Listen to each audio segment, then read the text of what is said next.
بسم الله الرحمن الرحيم والحمد لله رب العالمين والصلاة والسلام الأتمان الأكملان على الصديق الأمين سيد البشر محمد وعلى آله وصحبه أجمعين.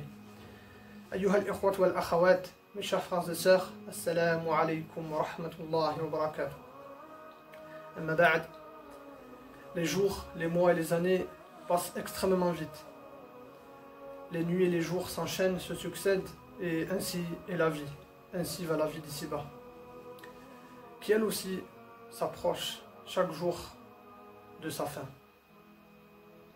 Et rien, mes frères et sœurs, ne perdure.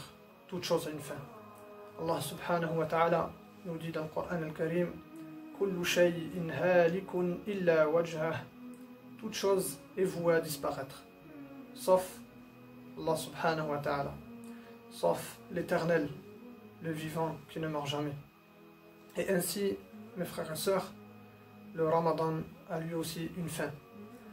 Sauf bien sûr ce que vous aurez récolté comme bonnes actions, ce que vous aurez récolté comme bonnes œuvres, comme bons comportements, comme bonnes habitudes, comme piété, etc.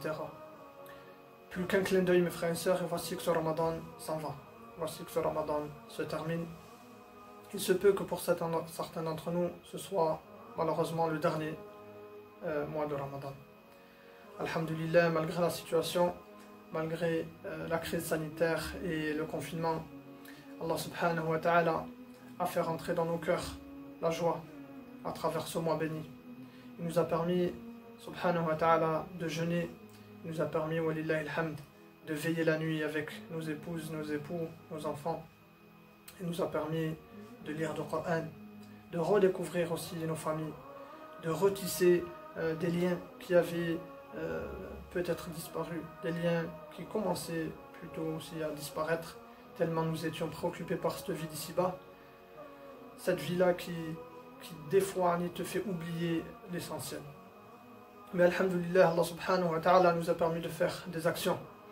Nous a permis de faire des actions, mes frères et sœurs, que jamais on n'aurait pu faire en dehors du mois de Ramadan. Sauf bien sûr à celui qu'Allah Azza wa Jal aurait fait miséricorde. Et c'est pour ça qu'on remercie Allah subhanahu wa ta'ala, celui qui nous a rendus joyeux malgré la situation, en nous offrant ce mois béni de Ramadan. Allah subhanahu wa ta'ala nous pose une question. Il nous dit, Allah Azza wa Jal, dans le Coran al-Karim: ألم يان للذين آمنوا أن تخشع قلوبهم لذكر الله ألم يان للذين آمنوا أن تخشع قلوبهم لذكر الله وما نزل من الحق.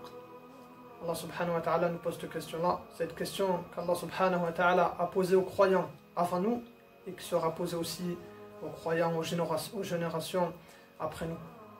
La question est la suivante. Allah Azza wa Jal nous dit: le moment n'est-il pas venu pour ceux qui ont cru? Mes frères et sœurs, le moment n'est-il pas venu pour ceux qui ont cru que leur cœur s'humilie à l'évocation d'Allah et que leur cœur s'humilie aussi devant ce qui a été descendu de la vérité, c'est-à-dire le Coran? Quand est-ce que nous nous poserons cette question sincèrement, mes frères et sœurs, cette question qui vient d'Allah subhanahu wa ta'ala? Avec la crise sanitaire, la fermeture des mosquées, l'incapacité de pouvoir se rendre aux deux mosquées saintes, l'incapacité aussi malheureusement de pouvoir faire tous ensemble salat al-Eid, n'est-il pas, mes frères et sœurs, venu le temps pour nous de nous poser cette question-là? Alors que ce mois béni est terminé, alors que ce mois béni est sur le point de nous quitter, toi mon frère, toi ma sœur, jeune ou moins jeune, n'est-il pas venu le temps pour toi de te remettre en question? N'est-il pas venu le temps pour toi de te réveiller, de te remettre en question et de changer? Allah subhanahu wa ta'ala ne t'envoie-t-il pas des signes chaque jour par miséricorde envers toi afin que tu reviennes vers lui subhanahu wa ta'ala? N'est-il pas venu le temps pour toi qui ne prie pas de t'y accrocher une bonne fois pour toutes, et de bien choisir tes fréquentations, mon frère, ma soeur? N'est-il pas venu le temps pour toi de respecter tes parents, ces parents qui ont tout donné, qui ont souffert pour que tu puisses manger, qui ont souffert pour que tu ne manques de rien? N'est-il pas venu le temps pour toi d'agir avec bonté, amour envers ton épouse? N'est-il pas venu le temps pour toi aussi, ma sœur, d'agir avec douceur et amour et bonté envers ton époux? N'est-il pas venu le temps pour toi de revenir sur le chemin, mon frère, ma sœur, du bonheur, ce bonheur-là qui continuera après ta mort? Toi qui as la santé, toi qui as les moyens et la capacité physique et financière, n'est-il pas venu le temps pour toi d'accomplir cette obligation-là, le Hajj? Toi qui as les moyens et qui n'a jamais donné ta zakat, qui n'a jamais sorti ta zakat, oubliant que c'est un pilier de l'islam, n'est-il pas venu le temps pour toi de la donner? N'est-il pas venu le temps pour nous de nous poser cette question-là, hein?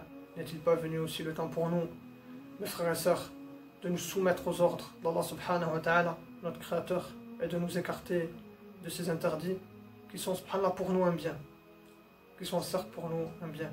N'est-il pas venu le temps pour toi, mon frère, et toi, ma sœur, de prendre garde à notre ennemi commun qui est Shaitan, qui va faire tout son possible après ce mois de Ramadan pour te déstabiliser, pour te faire douter dans ta foi, pour te faire trembler? Mais sachez, mes frères et sœurs, comme Allah subhanahu wa ta'ala nous le dit, les ruses de Shaitan sont certes faibles, sauf bien sûr pour celui qui n'aura pas profité de ce mois béni comme il se doit, sauf pour celui qui aura malheureusement perdu son temps. Donc à nous, mes frères et sœurs, de nous préparer afin que ces bonnes actions-là qu'on aurait pu faire pendant ce mois de Ramadan, cette crainte, cette piété perdure même après ce mois béni. Et c'est ça le but.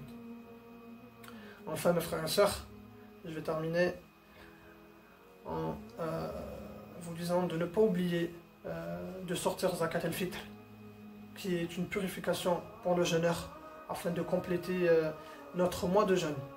C'est au monde-là qui permet de combler les quelques lacunes plutôt, et manquements qu'on aurait pu avoir pendant ce mois, et qui aussi est une joie, cette zakat qui est aussi une joie et un bonheur dans le cœur des plus démunis. Qu'Allah subhanahu wa ta'ala accepte nos œuvres durant ce mois, qu'Allah subhanahu wa ta'ala nous fasse miséricorde, qu'il fasse miséricorde à tous ceux qui sont partis, qu'Allah subhanahu wa ta'ala nous pardonne. Walhamdulillahi rabbil alamin. Wassalamu alaikum wa rahmatullahi wa barakatuh.